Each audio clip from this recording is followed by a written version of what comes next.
Alors, je vous ai réunis aujourd'hui justement pour pouvoir faire un cours en particulier, donc perforation giratoire, aussi appelé rond-point.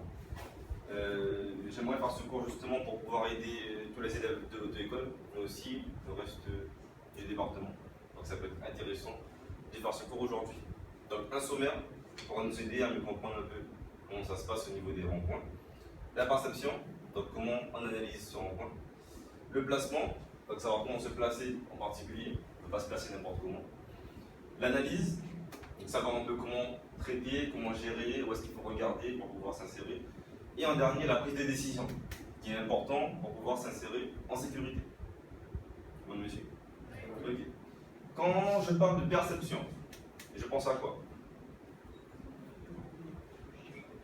N'hésitez pas à intervenir. Qu'est-ce qui me permet de savoir que j'approche d'un rond-point?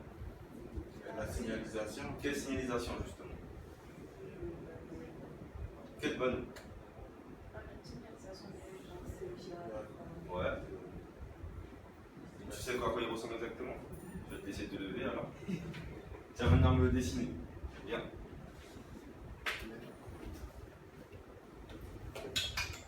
Ça va nos deux.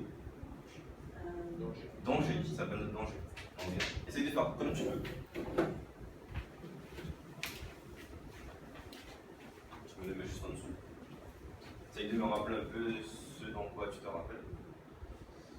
Essaye de le mettre vraiment plus grand. Pour que ça puisse être bien visible. N'hésite pas à prendre toute la zone du tableau.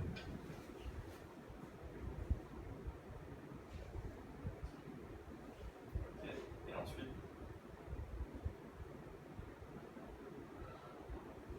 Parfait. Donc là, c'est un panneau de danger représentant le sens de circulation des véhicules à l'intérieur du giratoire. C'est bien ça. Il y a un autre panneau aussi qui nous indique qu'on approche d'un giratoire. Un panneau signalant les directions. Les directions sur les giratoires. D'accord.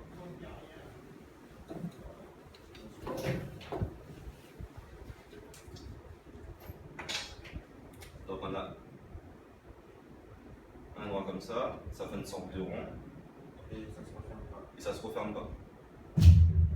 Ça se referme pas. Et elle est sortie ici, tout droit et à gauche. Et il y en a différentes directions. Ok. Donc on a deux types de signalisation qui nous permettent de savoir qu'on approche d'un giratoire. D'accord. Maintenant l'essentiel est de savoir à peu près comment on se place dans ce giratoire. Alors, si on va à droite par exemple, où est-ce qu'il faut se placer? À droite. Tu vas te lever et tu vas nous montrer à peu près comment on se place grâce à notre petite voiture.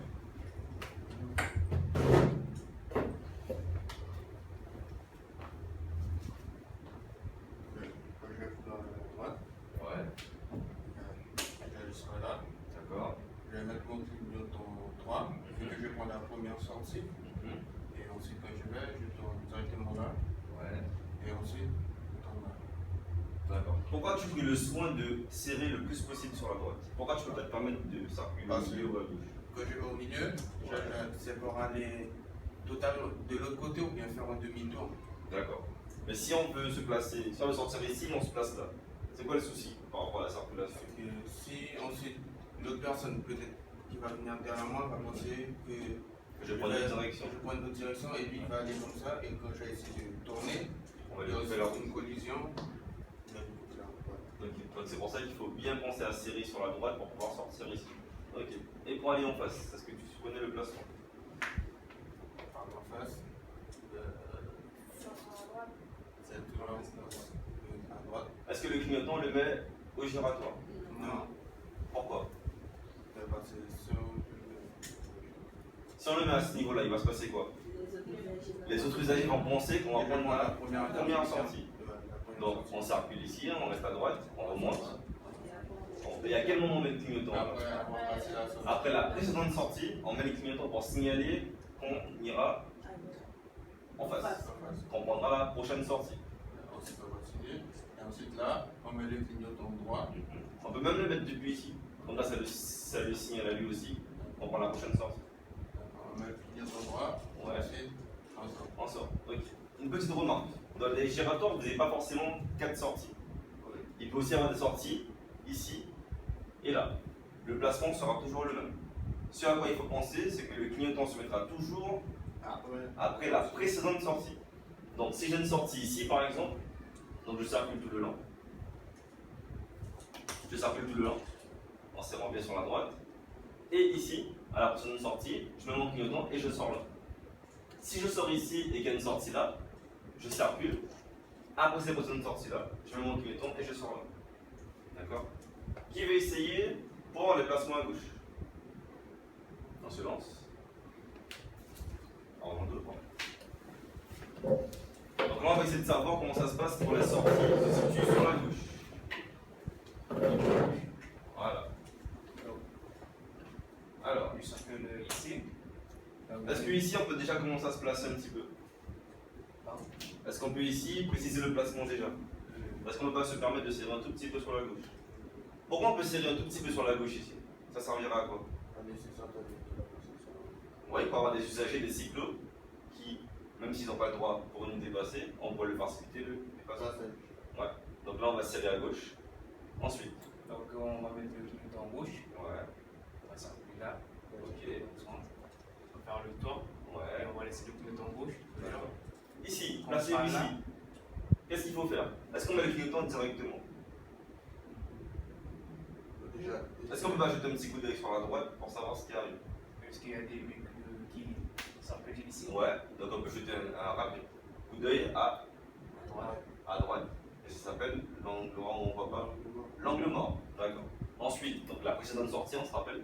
Oui, donc On ici met on va le mettre le clignotant. clignotant. Ok. On va se rabattre comme ça. Aïe aïe aïe. Est-ce que vous êtes d'accord avec son placement? Est-ce que le placement est bon pour la sortie? Non. Comment il devrait sortir? Il devrait déjà aller à l'extérieur du Giratoire avant de sortir. Ouais, il faut, quand tu es ici, je te prends la voiture.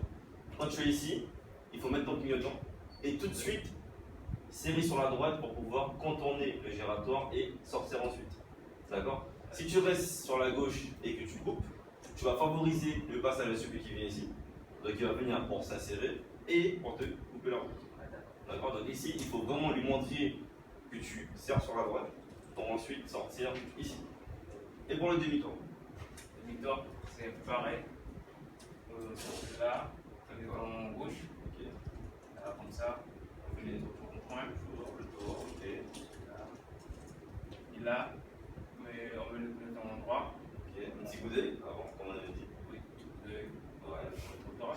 Clignotant à droite. On descend là. Ok. Et après on sort. Ouais. Ok. C'est pareil. S'il y avait des sorties à gauche, ça signifie aussi le même placement et à la précédente sortie, angle mort droit, clignotant à droite, on serre à droite et après on sort. Ok. Il faut vraiment créer une sorte d'hémisphère ici, entre les deux, au milieu. La partie droite et aussi la partie gauche du rond-point. D'accord? Super. Tu peux aller t'asseoir, merci. Au niveau de l'analyse, alors, pour l'analyse, je vais utiliser une technique assez simple.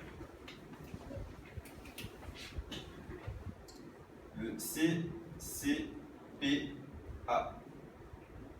Contrôle, clignotant, placement, allure. Vous pouvez le noter, ça peut peut-être vous servir. Alors, est-ce que vous connaissez justement les différents contrôles à effectuer? Par exemple, si je prends la première sortie à droite. Donc je suis ici. Et on va respecter l'ordre. Toujours. Contrôle, clignotant, placement, allure. Où est-ce que je contrôle dans un premier temps? À quel niveau de le rétroviseur? Quel rétroviseur on contrôle en premier? Le rétroviseur intérieur. Pourquoi on contrôle celui de l'intérieur et pas celui de l'extérieur? Ouais, parce que les voitures nous suivent de derrière, elles ne suivent pas sur les côtés. Donc, si on voit une intention par rapport à un véhicule, ce sera le rétro intérieur. D'accord? Ensuite, quel rétro il faut regarder? On va à la droite. Quel rétro il faut regarder après le rétro intérieur? Pas à gauche. À droite. Ouais, le rétroviseur extérieur de droite. D'accord? Donc je suis ici, je fais un contrôle intérieur, un contrôle extérieur, et ensuite, comme dernier contrôle, qu'est-ce qu'il faut comme contrôle? Pas à gauche. On va en parler tout à l'heure. On va parler de rétroviseur. L'angle mort. Toujours 3 contrôles effectués. D'accord? Intérieur, pour voir si un véhicule peut me dépasser. Extérieur droit, pour voir s'il n'y a pas un cyclo ou une moto. Et l'angle mort, il est plus dans mon rétroviseur, mais il est pas encore à côté de moi. Il est de ce qu'on appelle l'angle mort. Ok, une fois qu'on a contrôlé, qu'est-ce qu'il faut faire? Selon ma méthode, clignotant. Clignotant à droite pour signifier à ceux qui nous suivent qu'on veut prendre la première sortie. Exactement. Donc on voit le clignotant, on clignote, et après on se place. Donc on se place ici, le plus possible. Pareil. Et après, On a notre flotteur. d'accord. L'allure. Alors, en général, le rond-point se prend toujours en deuxième. Je ne sais pas un peu comment vous voyez, parce que vous pas en fait. Mais le rond-point se prend toujours en deuxième. C'est la vitesse la plus adaptée. La troisième, ça va trop vite. Et la première, beaucoup trop longtemps. D'accord. Donc en deuxième, ça nous permet de savoir un peu ce qui arrive dans le rond-point. Qu'est-ce qu'il va y avoir comme regard justement dans ce rond-point? Est-ce qu'on peut se permettre de regarder n'importe où? Non. Qu'est-ce qu'on regarde? Déjà, la voiture venant sur la gauche. Ouais. Donc forcément, toutes les voitures qui viendront à la gauche, et il n'y aura que ça, sont prioritaires par rapport à nous. Mais est-ce qu'on regarde uniquement sur la gauche? Ou est-ce qu'on regarde d'autres? On a déjà géré tout ce qui est derrière. Il faut gérer maintenant tout ce qui se passe devant. Donc on regarde ce qui arrive et on regarde où aussi. Ceux qui sont déjà passés devant nous. Ce qui est devant nous. C'est quoi ce qui est devant